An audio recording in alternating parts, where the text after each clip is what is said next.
All right, so we are officially live now. We're a little late. Apologies.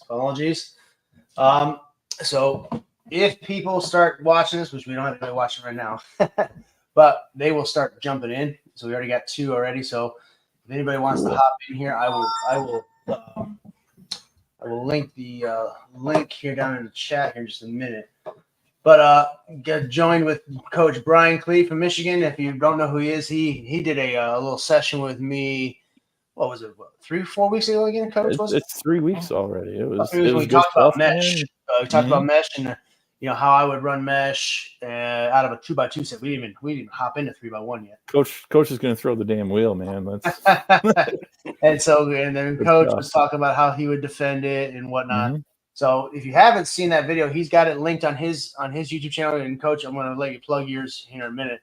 But it's also on mine as well. So there's two different variations, and we got plans for other stuff here in the near future. It's just it's crazy schedules trying to get everything to align. And we also joined with Fawn. He was a guest a couple weeks ago when we did this session, and he does a lot of athlete training here in Fayetteville, North Carolina. We're right next to me. We're good friends, great friends, and he does a lot of good work with a lot of the athletes in town. So, like I said last episode, if you can get in contact with, even if you are halfway across the country, man, the stuff that he's got and the stuff that he can give you will pay off dividends for your quarterbacks, for the chemistry between your quarterbacks and your receivers. So, if you like to throw the ball, you can definitely look him up. And if you are around the Fayetteville, North Carolina area, man, definitely get in contact. If you're in driving range of Fawn, go check him out this summer. Send some of your guys out there to check him out. You will not be sorry. Do not be sorry at all. So with that being said, Coach, Fawn, I'm gonna let you go ahead and kind of just explain what you got. Before, so if no one tuned in a couple weeks ago, just real quick summary of what you do again, and we'll go from there. So I work with all different avenues of athletes, but I specialize in quarterbacks, receivers, wide range of ages. I teach according to their knowledge and age level.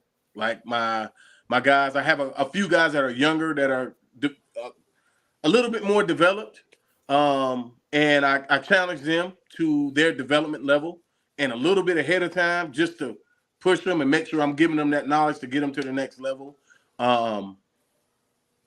It's interesting because working with these quarterbacks, you see so many different knowledge levels of the positions.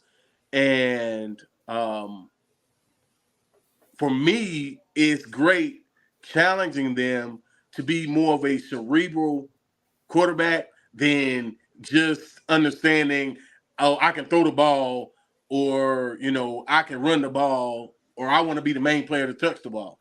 So making that transition with these quarterbacks is a gigantic move for me. Watching the quarterbacks either buy into that and want to develop, or to say, hey, I didn't sign up for all this. Like, and to be honest, it happens. And I have to be honest with them and parents. Like, if I don't see you making the processing, and I was watching the combine last night, and they were talking about the quarterbacks, and I think it was Kurt Warner was talking about watching quarterbacks and how they process. Man, for me, that's huge. Like, and I try to teach it to them younger and introduce it to them younger, because the younger they can catch that, the earlier on that they can catch, hey, I need to be a processor. I don't have to have the Joe Milton 70-yard arm. I don't have to have the Lamar Jackson speed. But if I can process, I can be the Peyton Manning. I can be the Brady. Or I can elevate my game and be able to add in my speed or add in my arm. But if you can't process, this position just ain't for you. And there's a lot to process as a quarterback. And I think the leadership aspect is important. And I nurture that in my training. Like, and it's not just talking. I advise them on situations that I watch them and I expect them to step up to that leadership that we've spoken about. And again, I do it on purpose because I want to see if these guys are going to develop into that leader and understand what it takes to be that captain on the field, or are they shying back from that?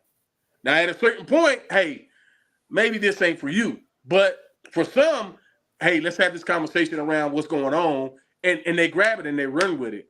But as a trainer, you know, thank God I get the time to nurture that and push that, and then kind of get that reverb back and be able to have those conversations. And they're important because it's the difference between a kid getting out here and embarrassing himself and his team, or a kid getting out here learning and putting in the work consistently to develop, to become the processor, to become the technical guy, to be able to make the throws they need to make, or the reads and film. That's a whole nother ball game.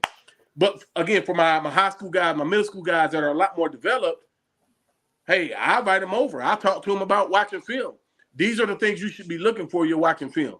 When I say go watch football and I'm asking you about a game, I meant to go watch film the way we discuss watching film.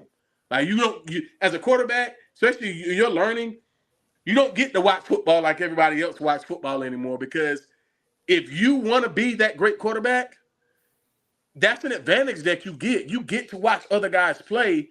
And if you're developing that process in mind, you get to point out things and picture things and process things on a level where you're not in the game making those mistakes, but you can see them and point them out.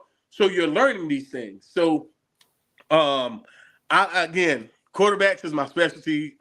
Receivers, that whole combination. And then I love working with receivers and quarterbacks because, and I had one big tight end this year, man. I think I'm trying to remember where he ended up going, but I know he ended up getting a visit with the Hurricanes. But kid he had phenomenal size and he was a hard worker. But the chemistry, I don't think a lot of quarterbacks and receivers understand how important that chemistry is. How important, and for receivers, hey, your route depth is important. Your reading of what's going on to the defense is important. You knowing whether it's zone coverage or what you're trying to attack as an offense on that specific offensive play, that's important, because now you become a processor in itself. But if you and the quarterback are processing the same thing on the same play, hey, we're making the same reads technically, and we're creating openings on that play that's helping my quarterback, where I'm just, versus a guy just out here running a route and saying, I'm not open. You didn't read the play, and too often as a receiver, people think that's how it should happen. And you don't help the team that way. You don't help the offense that way. And you definitely don't help your quarterback that way. But again, I'm just trying to introduce it to them young, man, and trying to get these guys to understand how much more cerebral this game is, man. Because, as a former athlete and a really athletically gifted guy, hey, there was a level I reached and my athletics just couldn't cut it no more. But I understood the cerebral part of the game and I learned it. And in that area is where I try to really fine tune and work with these guys at, because the more I can introduce that to you and the more I can get you thinking and turn you into a processor, the better it works for when they go back with you guys as coaches.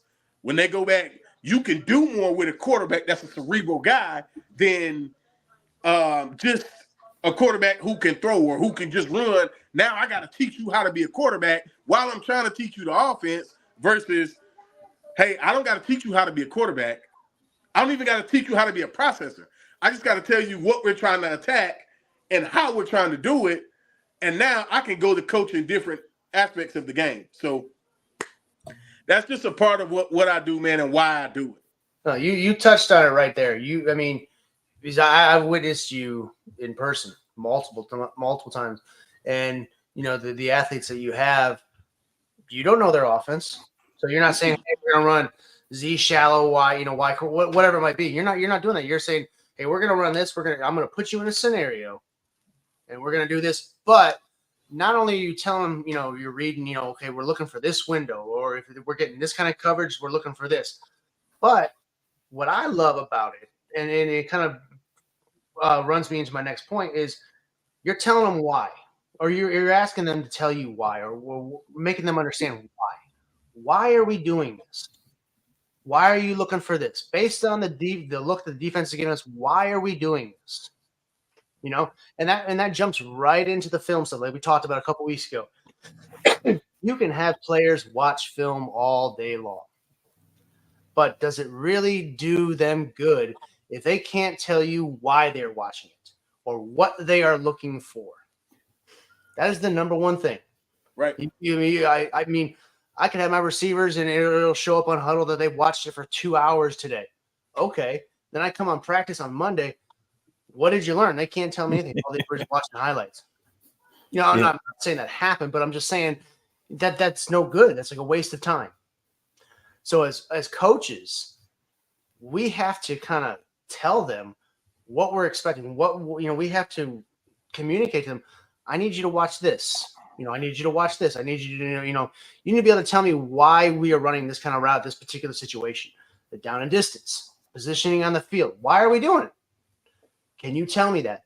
Because the mental aspect of the game is as much important, if not more important, than the physical aspect.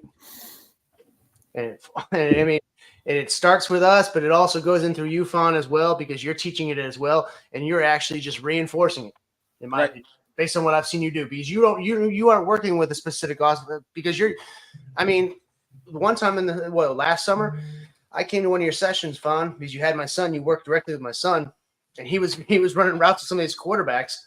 You had a quarterback from like 4 different schools. So obviously you got 4 different quarterbacks from 4 different schools, 4 different offenses. So it's like, you're what you do is teaching them the why in scenario type format, whereas opposed to us coaches where we're actually trying to lay it out in the playbook. This is playbook here, whether it's shallow, mesh, stick, it doesn't matter what play call it is. We're teaching them basically play format, whereas you're breaking it down into scenarios and really reinforcing that mental portion of it. So that's what I really like about it. So, Robbie, I'm glad you finally made it. Thanks. Have we figured out what the issue is? No. No? Oh, wow. But you're in. Well, I'm in. That's the main thing, right? Robbie, this is Ryan from Michigan. Yeah. Ryan, glad to meet you. What's up? Coach Vaughn. So all right. I'm a former defensive coordinator. I've been offensive coordinator for 2 years now. I know how to coach up the run game and a lot of run game reads, and able to coach up our quarterbacks to look at that. Where are you starting with film study for a quarterback? What's you teaching that kid to look at? So what age group are you working with? I got high schoolers. Okay. A varsity head coach at this point, offensive coordinator. We got we're trying to figure out, is the junior who's been quarterbacking for 2 years gonna keep doing it, or is it the senior who's a little bit more of a true dual threat, you're back there to run the ball. Any passing you can do is a bonus, dude. Trying to figure out who's the 2 guys to do that, and where you start with your film study. That's always something that's intriguing to me, because kids who learn how to watch film like a coach, they're turning into coaches on the field, and they get all confident. They start on the defensive side. They start hey, they're lined up like this. It's, hey, the run plays this or the pass plays this. Where do you start with quarterbacks? So for me, and for all sakes of practicability, for whatever situation your quarterbacks have specifically, and I say that because you don't know, I don't know what knowledge they have, but you want to start basic as far as, do they know what coverage looks like. And I know that sounds general, but Mhm. what you're really trying to do is you're trying to pick their brains on, number one, do you even know what you're looking at shell wise? Okay. Just Once the you classic start one picking high versus through, too high. right. And once Okay. you start picking through things like that, you can start kind of seeing what knowledge they have. And I say that because, you're as a coach, and I just noticed when speaking with coaches, you're not always with them, but you do want them to understand how to watch film, and you need to know what areas they're weak at as far as their eye and processing. And you'll never know that without, and I say this, I said specifically earlier because you need to talk to each one to see who is where. Like, where do I need to deal with you on what level? And then scale it, measure it. So, once I find out where you are as far as knowledge of basic things, general things, then I can kind of personally tailor where I need you to be at on film. And then, of course, get back with them, watch some film, have them point out things to you. And then as you see they're gaining that knowledge, again, push that scale a little bit further, challenge them a little bit more, and see how far they go. Because it'll divide itself organically as you do that. Mhm. Some of them are going to want to keep doing it. Some are going to say, hey, this is a little bit too much. And it's realistic, but that'll give you a clear view of what you're dealing with initially. And then, again, make sure you're scaling it. Once you figure out where they are, start them basic, bring them in. Hey, let's look at this, and you tell me what you saw, or you tell me what you see, and kind of write things down. And again, measure it. Hey, okay, so you are seeing this, you are seeing that well. So once I know this with this kid, now I can challenge him a little bit further based on what I have off of him. And the same thing with your other kid. That way you get it tailored to each one, but you're also scaling it. So you want to start where they are. You want to know what they have, and then scale your growth off of that. And then hold them accountable to it, but let them teach you, basically. As you're teaching, let them teach you too. I did like how you pointed out you're working with kids, and you get to the point. I was an O-line coach in a flexbone system for a long time, and my first year coaching with the head coach that I'm still at the same school, but the head coach has moved on, and one of the kids was giving our quarterback a hard time, and the quarterback goes, "Shut the hell up! It ain't that effing easy." He's telling one of the backs, like, "Dude, this job's not easy. So quit, get off my back. I'm doing the best I can here." And my head coach was like, "That's awesome. JP's our guy. Like, he understands there's a shit ton of pressure on him to make all these reads in the run game, let alone he's still a big part of any offense. You got play action off your run plays. He still understood he's going to make the throws in the passing game and stuff, but just that kid understanding how important his role was. I think there's a lot of guys who they want to be the quarterback, but then they get to the point where, man, that's a lot of pressure. You're asking me to do this, this, and this. And that's actually the guy who's the second guy. He doesn't want to throw the ball. He just, I watched him warming up before a game. We were on our fourth string quarterback, and he's like, "I can throw better than this guy." so he threw the warm-ups. I'm like, "Yeah, you can't throw a hitch worse than this kid." They throws a slant, puts it on the guy's chest, throws a fade ball, and all of a sudden it's like, dude, we got two guys that can play quarterback. And we did I think we did an okay job balancing our last two games of letting both those guys actually step back there at different times. One guy's a little bit more of the dual threat, I'm going to run first. The other guy's kind of he was a sophomore. He's kind of a perfect guy, sitting back there, loves to distribute the ball. It's borderline one of those things dude, you got to be selfish once in a while and go get your first down. Yeah. Running the ball, we do some triple option stuff. So thanks for sharing that. That's I think I'm there. I get that. I share with those guys about film, but that's awesome. Thanks for sharing, Coach. Yes, sir.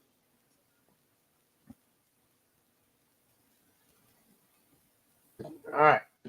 So, Coach Brian, I'm gonna let you. We're kind of talking about before going to Coach Brian. We're kind of talking about what offense, what worked well for you offensively this past season. So, like I was talking with Coach Brian and Fawn. Robbie, you got anything that you want to share?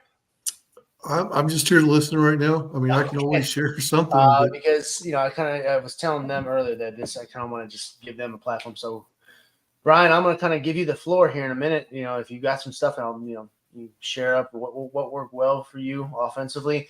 Before we do that, though, if you want to go ahead and plug your stuff, your YouTube, your Twitter, all that good stuff, so people can get in contact with you and kind of just give you some background. If no one watched if no one watched the video, him and I did a video about 3 weeks ago where we talked about mesh and kind of just showing him how I would run mesh out of a 2x2 set and how he would defend it. So we went back and forth for a better part of an hour, and we didn't even touch 3x1 stuff. So we had plans to go through some more options later on. So, definitely stay tuned to that. But so, Coach, before I put your stuff up here on the screen, go ahead and plug your information so that they can get in contact with you. Just Coach Brian Klee, Coach at Coaching Football with Brian Klee on YouTube. Long time, 6 years defensive coordinator. Kind of my biggest highlight in my coaching career. We had a bunch of young guys that decided, and we faced an opponent. We gave up 68 points in 2016. Next year we turned around, basically same kids for us. They were coming in the game, averaging 40 points a game, about 350 yards of offense, 300 yards rushing, 50 yards passing, and we shut them out. They had 98 yards of offense that night, and it's one of those beautiful things. You had kids, they believed in what you were coaching. They understood that the year before was embarrassing, and they fixed it. Super cool stuff. And just kind of do my best to share everything I've learned from the game and stuff like that. So that's me. Now you are out of Michigan, right? Which part of Michigan? Oh, Southwest Michigan. The big towns by us are Benton Harbor. We probably got about 80 to 90 kids in our high school or school choice out of Benton Harbor. Most of them go to Coloma from kindergarten onwards. And then there's another town called St. Joseph nearby us. Those are about 10-minute drive, 15-minute drive. And then Kalamazoo, Michigan is the next biggest town. They're about 35 minutes east of us. So nice little community, neat group of kids of kind of all backgrounds, all types of kids. And some promising stuff. Had a bunch of sophomores playing this year up on varsity. Started 6 on the offensive side, 5 on the defensive side. Only graduated 2 seniors that were starters. Lots of promising stuff coming up here. So now, how big is your school? Would you say how many kids? 352. That's total student body. Total high school 9 through 12. Yep. Okay. Small school ball in Michigan, Division 7. The bottom of our 11-man's been cut a little bit small. 8-man's become a big time thing in Michigan. So we're near the bottom school wise. Just to give you a comparison, that would be equivalent to just say a level 1 school right now. Fine, because we have 350, and at the school I coach as a 2A, so it's probably like a 1A school here in North Carolina. Like we have some 4A schools. What's your size, Coach? The school that I coach at is I think it's just a shade under 700. Okay. So we are going through reclassification here in North Carolina, not this year, but the following year. So we're going to go from 4 classifications to 8. Okay. But right now there's only 4 classifications. So right now the school I'm at, we are a 2A school. So you sound like the size of your school probably be more like a 1A. Now, I got you. Michigan's a populated state, so I'm kind of curious to hear about how big the school is. Like for example, in one of our biggest schools here in North Carolina, more schools towards the Charlotte area, you're pushing things around the student bodies from around 3,000, 4,000 kids. We don't. That's the crazy part. I think Macomb, Dakota comes in at 2,800 kids. They're the biggest school in the state of Michigan. We're just way more broke up. There's a lot less. Like you go to Florida, everyone's like every county is its own district. Maybe they got 2 high schools or 3 or whatever. Oh wow! But there's our rival down the street. Like they are literally on the expressway. We are exit 39. They're exit 41. Oh wow! Like we're 2 miles apart, and they got us by about 25 kids enrollment wise. Oh wow! And then there's another school. They're another 5 miles on the interstate. I think they're right around 300.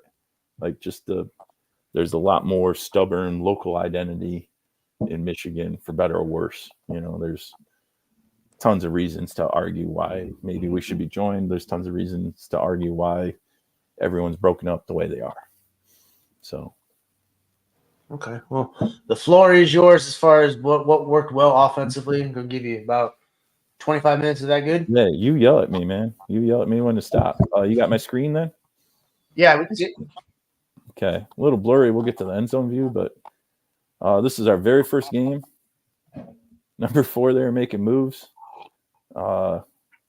Kid's a sophomore. I think we got an end zone shot. So this is our best game of the year. I had first time filmer on the end zone cam, so we're zoomed out to start, but you can see we're lined up on balance. Normally we got 2 out wide receivers opposite our tight end guy. And our tight end, he's going up against a kid who was an all-state. Our tight end's also a sophomore.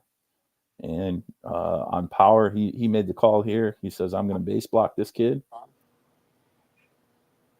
Absolutely controls him. Probably not quite a pancake. Gets our running back out. No, that's a good block. You don't need to do much. Yep. Get him out of the way. Our H could have been a little bit better on the linebacker there. You see the linebacker missing the tackle, and the running back does a lot of the rest of the work. Go back to the H again, Coach. What his job is to crack back on that mic, or? So our when we talk about H, we're talking about. Oh, you're talking about okay. I see. I'm so used to my H being my slot. So Yep. So tight end blocks out. We got our double team hat. Actually, maybe this kid on the double team slips it. And our H, when the tight end, he calls tunnel because C gap's open right now. There's no body in C gap. Our H and our guard are actually both wrapping for the same kid on power. Once once our tight end makes that call. And I think it's actually a 3 technique, almost made the damn tackle in the backfield. But does he just come off the line? Or he just kind of just stick in the spot where the I can't tell where he comes off the line now. Does he just replace where the guard pulled from? Or? Yep. Him and the guard are both trying to lead on the play side linebacker. Actually, I think our guard picked up the backside linebacker on a run through. Good eyes by our guard. But that's our biggest play of the year. So we fell in love with power as the season went on. Lots of ways to block it. We do throw the ball. Coach, you'll appreciate this. So this running back and this running back. So we had 2 guys that flat out we're like, we got to get both these guys on the field at the same time. So our slot receiver here, we call him a Z. And then our running back, both those guys, to us, those guys are both running backs, and we're like, we got to get them both on the field at the same time. We're playing our rival down the road. This is 4th quarter of the game, about 4 minutes to go. And our sophomore quarterback finds his teammate. Little smoke and go. That's what we call it when we throw it out to our to number 2. Number 2 is a sophomore. So we got sophomore, sophomore, sophomore, sophomore, sophomore, sophomore. There's our 6. All on the field. And number 4 is 5'9", 180 pounds. And he's the kid who just made that play. putting us in scoring position with about 3 minutes to go. Hey, quick question though. Go back to the start of the play if you don't mind. And just pause it right. No, we'll pause it the pre-snap if you could. Yep. Curious. Why? I mean, just maybe. Why are there? Is it because you're throwing that screen and their splits so condensed, or is it just the formation you wanted? Number 2 should probably be out here. And when I say number 2, the number 1 receiver. I mean, I didn't know if that was by design or no. That he's a sophomore. He's learning. He should be a little bit wider yet. Because I'm thinking, I'm trying to get my ball to that slot on that seam. I want to pull that corner further out. Yep. You know what I mean, and space that out to create more space right there, and I maybe agree. even pull the slot a little bit further, more towards the hash, to pull Just that to give him more room to run. Oh, yeah. This is week 3. Week 3, they're a bunch of sophomores.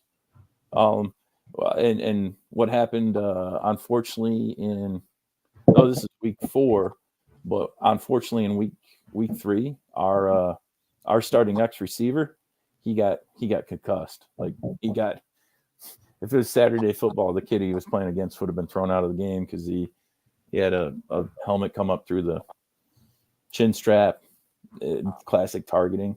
So this is a backup X receiver. now. Like earlier in the year, we were starting 5 sophomores, and the kid that's out at the wide receiver here, not the slot, it's his first starting. This is a screen and go. You said, right? Yep. So he's automatically throwing that vertical. Yep. Well, you reading my mind, Coach Ross. Those are my questions. Hey, let me ask you this. So what is your quarterback? What year is he? How experienced is he? He's a sophomore. It's his second year in our system. Okay. And I ask you that because as something we said earlier, Coach Ross hit on, and I was talking about that chemistry thing, and I know it's a lot for some people, but as the quarterback, when I know I got a replacement in, that's another reason it's so important for me to know the offense and to know what we're trying to attack each play. If I know yelling at that kid to get out wider.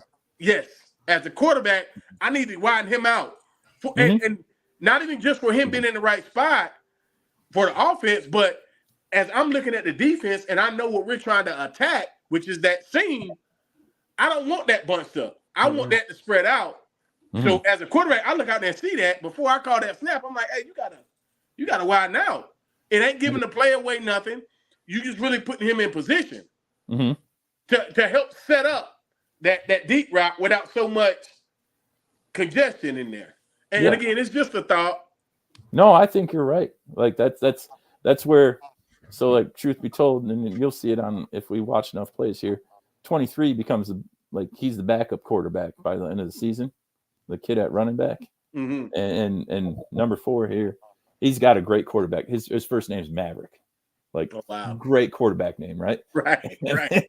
And that's one thing. Like Maverick needs to grow. Like I'm like, hey, you did a great job. He's never bitched at his offensive lineman. He's great about that. He understands those guys are blocking huge human beings, right, and stuff like that. He's never yelled at those guys. I'm like, dude, you got the green light. Anytime your receivers mess something up from here on out, like you got to get in. Like his receivers made him look really bad his first game out. Yeah, and I had an assistant coach who's kind of like, I don't know if Maverick can do it. I'm like, so who else can? Right. Like it's his first high school varsity game. Like, yeah, it's one of those things. So, a little bit earlier in the season, our tight end's not supposed to go downfield. He's on the wrong side of the damn formation.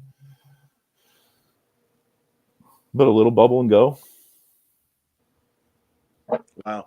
Like the quarterback definitely has arm talent. Okay.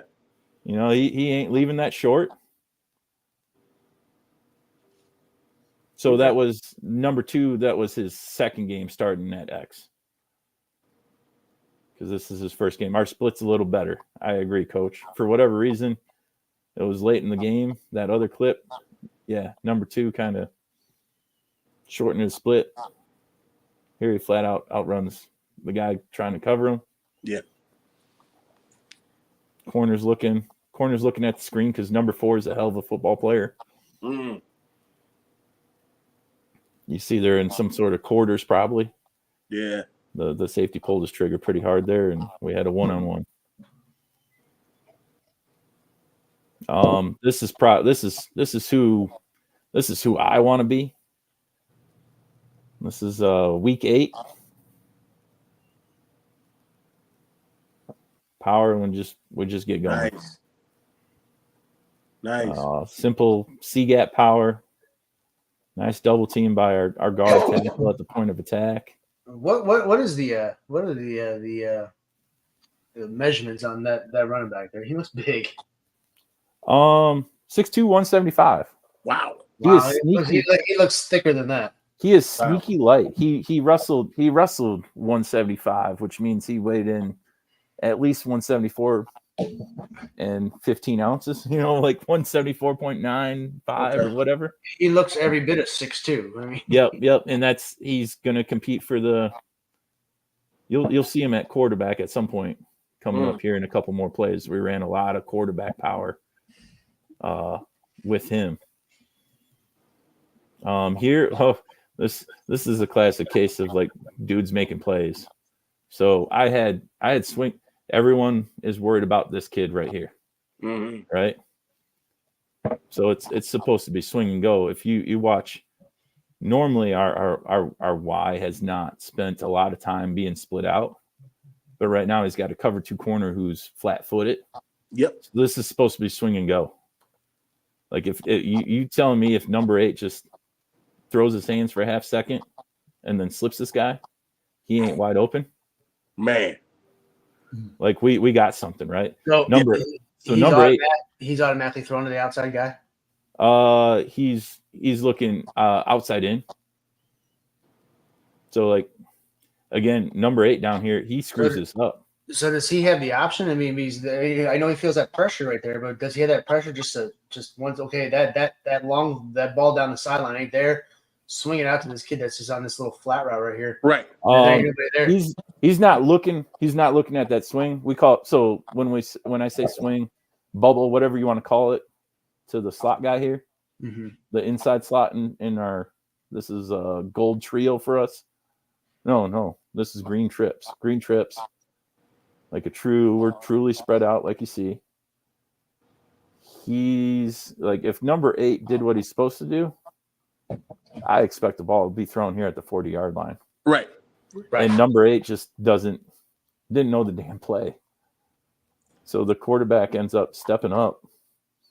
Like, this is where you got something, man. And number 8 goes and finds a block afterwards, but it's like, dude, we maybe called the touchdown for you. Yeah. Meanwhile, like, good block. You just let Trayton go be Trayton. Like, Trayton as a freshman on JV, we didn't have varsity football last year. Trayton on JV ended up going for like 1,500 yards rushing, 300 yards receiving. Trayton's pretty damn good at what he does. Our scrimmage.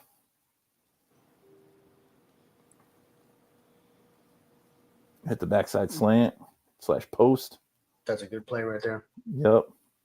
I love going backside off with the jet motion. I like it.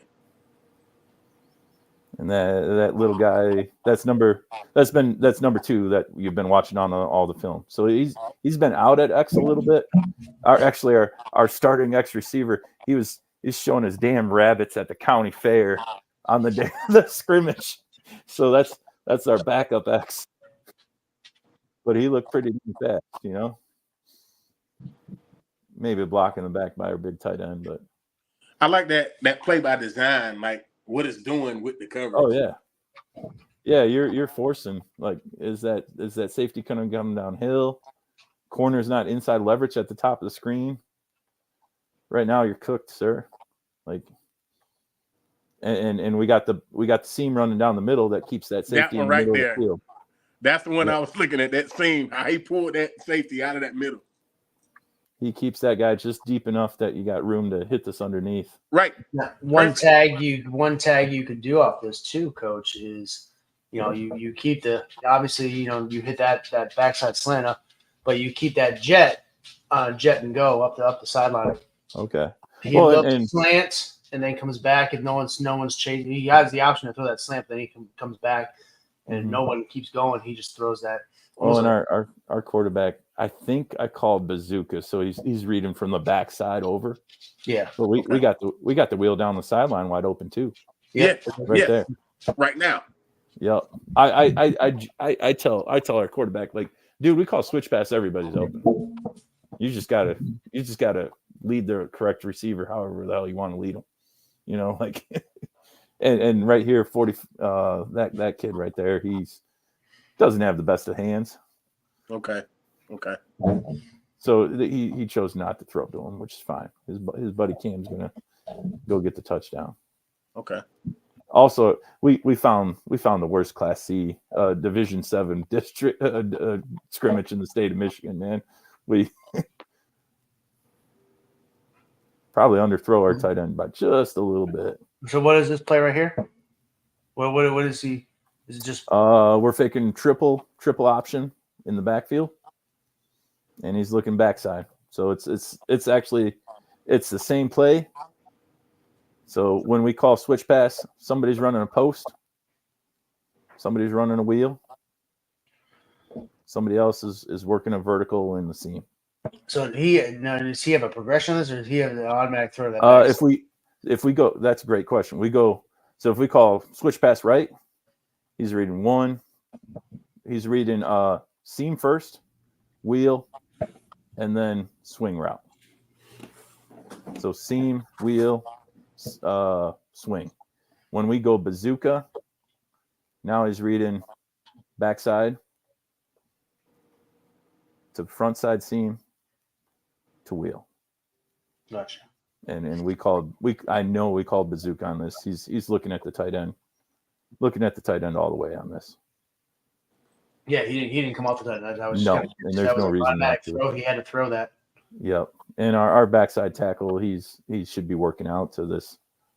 Our backside tackle double team the damn 3 technique for some, like, the former O-line coach and me is so pissed at that kid right now. Man. Like he should not be touched.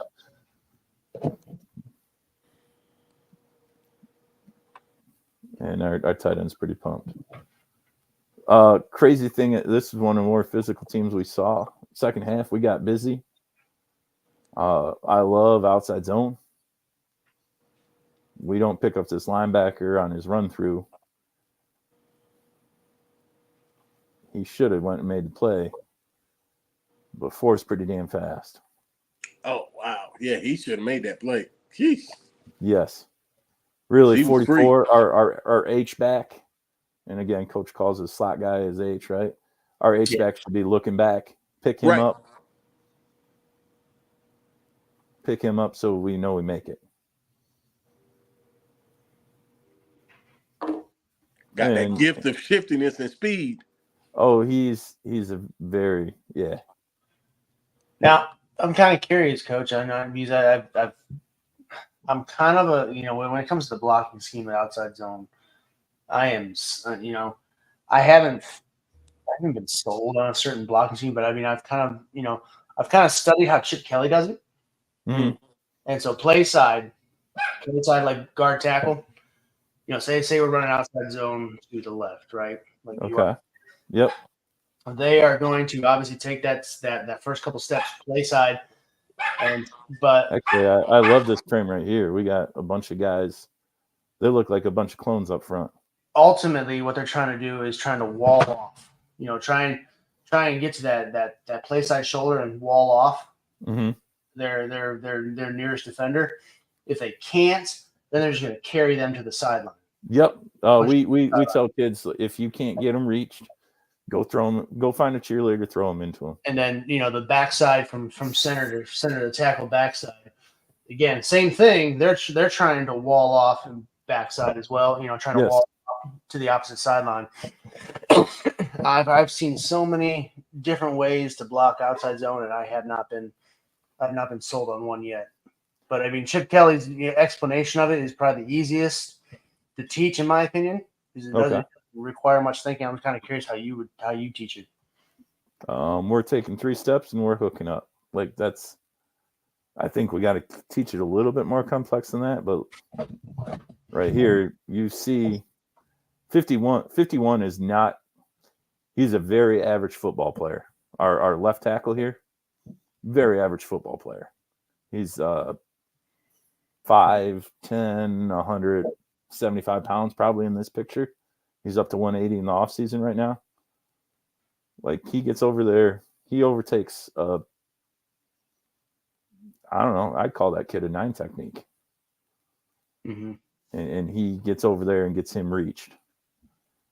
And either our Y or H needs to be the guy who figures out getting up to number 11.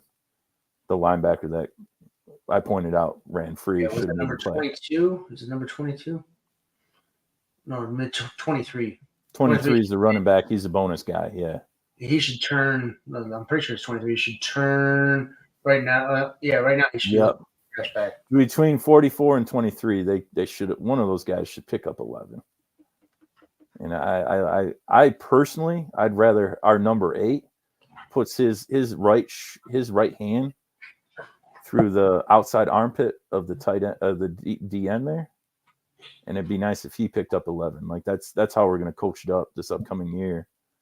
And either 44 or 23 is going to take the sky safety that number 8 actually gets outside of. Like, we probably get outside of people to a fault. So I get what you're saying, Coach. Like, there's a lot of ways to take care of outside zone. Yeah, I wanted to try and figure out the easiest, most efficient way to try and teach it, and have yet to find that yet. I'm kind of leaning more towards I've studied up what Chip Kelly taught about it, so that's the easiest in my opinion. I'm trying to look for a better way. Here we go. We got everybody open. Wow. What down is this? 4th and 10. Okay. Why? So all week long, they're a 4-2-5 team. They put their extra guy here. They got the safety, cheat it, probably even with our tackle if you could get to. I don't think it was a rain game, so I don't think we got end zone camera. And then they got a low corner. Well, the kid at Y here, his name's Jalen Vaughter. He's about 6'4", probably during football season at this point. He's like 6'4", 215. He's probably up to like 6'4", 225 right now. So I'm like, that corner's not in position to play him. And on top of that, that corner is not 6'4" and not 200 plus pounds. So it's so this is another all backside throw. So quarterback should be progressing. Like, all right, peak backside 1 to the number 3 receiver running down the middle. Well, backside 1, that's a favorable matchup already. Right. And corners slipping as he throws it. And actually, this is fourth quarter of a game. I think it's our last touchdown of the game. Kind of puts the game away. We won 26-0. The kid at number 2 receiver here, he's actually a freshman on the field because we got a 5-quarter rule in Michigan. And he told me after the game, he goes, "Coach, thanks for getting me out there." He's like, "But I looked over there." He goes, "Maverick's throwing the trait, or Maverick's going to throw to Jalen all day," because he's like, the safety was cheated our way. You know, it's like, "I still ran my route hard, Coach." But that's good stuff. He's telling you. Yeah, he's telling you he's reading the coverage. That's great. You know, and that's a kid. We're gonna sneak number 5. We're gonna sneak him in at tight end some this year because he was like a 6'1", 175-pound freshman, who played JV quarterback a little bit and somewhat like he's a guy, Coach. He doesn't want to be the quarterback, which will, as long as we got the guys that we have at quarterback, we're gonna make that work, buddy. Like. Very electric player. This is our most beautiful. This is our first beautiful power. Wow. So number 4 is our guy. Everybody knows this. Like our backside tackle, he could be better pinching, doing his gap step hinge. But everybody's running number 4. We got it right here. Our guard put the play side linebacker on his outside shoulder. That's what we always coach up. Our double team is getting busy, and we crease them. First win in 3 years, guys. Wow. We sometime late October 2020 was our last varsity win until this is early October 2023. So almost 3 years. Wow. Big damn deal. Oh yeah. Yeah. A bunch, and we were 2 wins away from figuring out 5-4 and making the show. Man. Same. So now, last play. That's 23's in at quarterback, right? So that's our backup run. That's our other running back and our starting running back, and we sneak the quarterbacks out here in the slot. So we got the exact same personnel on the field. We just move guys around, and more importantly, we block power really damn well. Good stuff. So now, this is early. Okay. Last play. Deal. Earlier in the season, this is where we knew 23's got to be on the field all the time. Like, he found the back door on power. Their linebacker overruns it. Ooh, yeah. And he finds a way to go make a play. Could cover up the ball a little better. That's the O-line coaching me. It's like, we got other guys working their butts off. I got to stop presenting this, coach, or you're able to control that. Gotcha. All right, good stuff, man. Good stuff. Yeah, like running the ball, man. Power's fun. No, you look good, and when you got some horses back there, that's for sure. We do. Got some horses, and you said both those kids are coming back, right? Everybody but the center on the offensive side is back. Well, that bodes spring ball going into the summer, that's for sure. Yes, yep, Wow. And excited about the quarterback battle coming up. Those two kids, they wrestle together. They get along so damn well. Like, it's going to be like good old Zacharias. He's the running back. He told the quarterback, he's like, "Would you at least pull the ball when everybody tackles me, damn it, and go get some yards?" He's like, "If you're not going to make the read, like, coach just not going to play you." and Maverick responded the last three games of the year. So that's good stuff, man. I appreciate you sharing. Looking forward to the other guys here. Unless anybody's got any final thoughts, we're gonna kind of wrap this one up here right now. Again, like I talked about a couple weeks ago, I'm trying to do this, I don't know about every week, but maybe every couple weeks. I don't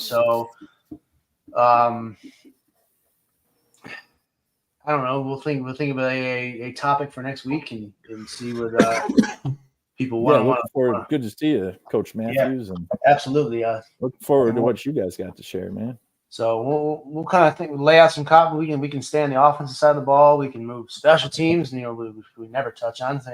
But Right. So we'll see. Let me know what you think. Anybody in the comments, let me know. We do have a question, thoughts on Kadarius Toney. I don't know. Did something happen? Anybody know? He was offsides like a mofo 1 week. Yeah. Outside of that, Right. that's something. I think he's a stud athlete, but again, like you said, offsides. But that's something that should be on wide receivers coach right there. Yeah. That is a guy that he should be like. He should at that point in the season should not be lined up offsides. No. At that point, Coach him up. Yeah. So that's a point of emphasis for us, Coach. We were in the playoffs for 10 seconds back in 2017. We were going to be 6-2. Just had a 37-yard bomb for a touchdown with 17 seconds to go in the game. The kid who caught the wheel pass was ruled on the line of scrimmage, and we've gone out of our way to teach kids. If I'm off, I'm pointing back. I'm telling the guy outside of me, I mean to be off. Move me around to help me out. I mean to be off. I mean to be on. Like, we go out of our way to coach that up out of wide receivers ever since we learned that awful lesson. Like, it could have been the coolest win in program history. It just right. went the other way. All right. Well, anybody else got anything, before we sign off? Yeah, I just want to say apologies for coming on late, but I love these. They're great. No, And I look forward to appreciate being it, in Coach. more. Absolutely. Look forward to having you. Absolutely. No, this is a cool gig. So, same time in a couple weeks, I guess. Yeah. Mhm. Yeah. All right. If anybody's got anything else, I appreciate all you guys for joining me tonight, and look forward to seeing you here in a couple weeks. All right, guys. We'll see you. All right. All right, guys, have a good one. You Yep. too. Thanks.